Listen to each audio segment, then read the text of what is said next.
আমরা দেখি বিষ্ণু ঈসা ইসলামের জীবনে বিপদ আপদ ছিল কিনা, উনি বিপদ আসলে কিভাবে ডিল করতেন, বিপদ আসলে কোন দোয়া পড়তে হয়, কিভাবে ফরিয়াদের হাত উত্তোলন করতে হয়, কিভাবে রবের দরবারে নতজানু হয়ে ফরিয়াদ করতে হয়, এটা জানার দরকার আছে না নাই? আসুন আমরা বিষ্ণুনবীর জীবনী থেকে দেখি বিপদ আসলে উনি কি করতেন। বিপদ আসলেই প্রথমে বিষ্ণুনবী সাল্লাল্লাহু আলাইহি ওয়াসাল্লাম একটা দোয়া পড়তেন। কি পড়তেন? তিনি পড়তেন ইন্না লিল্লাহি ওয়া ইন্না ইলাইহি রাজিউন। নিশ্চয় আমরা আল্লাহর জন্য, নিশ্চয় আমরা কার দিকে ফিরবো ভাই? আবার কার দিকে ফিরবো? আওয়াজ করে বলুন তো, আমরা এসেছি কার কাছ থেকে, আবারও ফিরে যাব কার কাছে?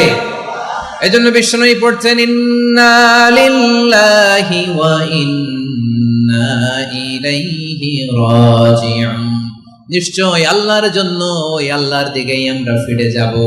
তারপরে বিষ্ণুই পড়তেন আল্লাহুম্মা আজুরনি ফি মুসিবাতি ওয়াখলুফ লি খায়রাম মিনহা। একসাথে প্রথমে পড়তেন ইন্না লিল্লাহি ওয়া ইন্না ইলাইহি রাজিউন, তারপর পরে পড়তেন আল্লাহুম্মা আজুরনি ফি মুসিবাতি ওয়াখলুফ লি খায়রাম মিনহা। মানে আল্লাহ, এই যে আমি বিপদে ধৈর্য ধারণ করলাম, এটার সব তুমি আমার দাও, আর যেটা হারালাম এর চেয়ে ভালো কিছু দিয়ে মেকআপ করে দিও, ভালো কিছু দিয়ে বদল করে দিও। সুবহানাল্লাহ পড়েন। তাহলে বিপদ আসলে আমরা কি পড়ব?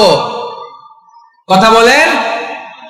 এই যে আমি শুয়েছিলাম, নাশিদ গাচ্ছিল ওরা, এদেশে পরস্পরে দেখা হলে দেয় সালাম, এদেশে আমজনতার হৃদয় জুড়ে পাক কালাম, এদেশে বিপদ এলে সর্বজনে সর্বক্ষণে দোয়া পড়ে ইন্না লিল্লাহ। কি পড়ে? সুবহানাল্লাহ সুবহানাল্লাহ সুবহানাল্লাহ সুবহানাল্লাহ। এদেশে আজান শুনে সূর্য ওঠে শহর গ্রামে, এদেশে আজান শুনে সূর্য ডুবে সন্ধ্যা নামে, এদেশে সকল কাজে সবাই বলে বিসমিল্লাহ, এদেশে ভালো কিছু দেখে শুনে হাসি মুখে সবাই বলে মাশাআল্লাহ। সুবহানাল্লাহ পড়ে। তাহলে বিপদ এলে আমরা কি পড়ি? কথা বুঝলে সবাই উত্তর দিতে হবে, বিপদ এলে কি পড়ি? তাহলে বিপদ এলেই আমরা এখন থেকে ইন্না লিল্লাহ পড়বো, নাকি হাই হুতাশ করবেন? একদল আছে হাই হুতাশ করে, হায় আল্লাহ রে মোর কি হইল রে, মুই কি হরমু রে, মুই কমবে যামু রে, আছে না নাই? এরকম বিলাপ করতে নিষেধ করেছেন বিশ্বনবী। কি করব, কই যাব, কি হবে, হায় হায়, এরকম হাহুতাশ আছে না নাই? বিশ্বাসীরা হাহুতাশ করে না, তারা ইন্না লিল্লাহ পড়ে। কি পড়ে মনে থাকবে? আমরা পড়বো ইন্না লিল্লাহি ওয়া ইন্না ইলাইহি রাজিউন। নিশ্চয়ই আমরা আল্লাহর জন্য, আমরা আল্লাহর দিকেই ফিরে যাব। এরপর পড়বো আল্লাহুম্মা আজুরনি ফি মুসিবাতি ওয়াখলুফ লি খায়রাম মিনহা। আল্লাহ, আমি যে বিপদে ধৈর্য ধারণ করলাম এটার সওয়াব দিও, আর যা হারালাম তার চেয়ে ভালো কিছু দিয়ে বদল করে দিও। সুবহানাল্লাহ পড়েন। বিশ্বনবীর হাদিস শুনলেন উম্মে সালামা রাদিয়াল্লাহু তাআলা আনহা। ওনার স্বামী হলো আবু সালামা। মজার ঘটনা খেয়াল করে শুনেন আমার প্রিয় কলিজার টুকরা ভাইয়েরা। কানগুলো খরগোশের কানের মতো খাড়া করে আমার দিকে তাকান। সাইয়্যিদাতুনা উম্মে সালামা রাদিয়াল্লাহু তাআলা আনহা, ওনার স্বামীর নাম আবু সালামা। শ্রেষ্ঠ দম্পতি, শ্রেষ্ঠ ফ্যামিলি। প্রথমে হিজরত করেছিলেন হাবাসায়, পরে হিজরত করেছেন মদিনায়। উহুদ যুদ্ধের পরে ওনার স্বামী আবু সালামা ইন্তেকাল করলো, শহীদ হলো। সুবহানাল্লাহ পড়েন।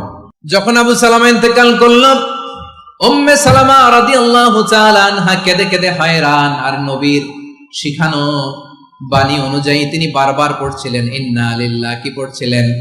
জামু কি হরমু এগুলো বলে নাই, কি বলছে? ইন্না লিল্লাহ।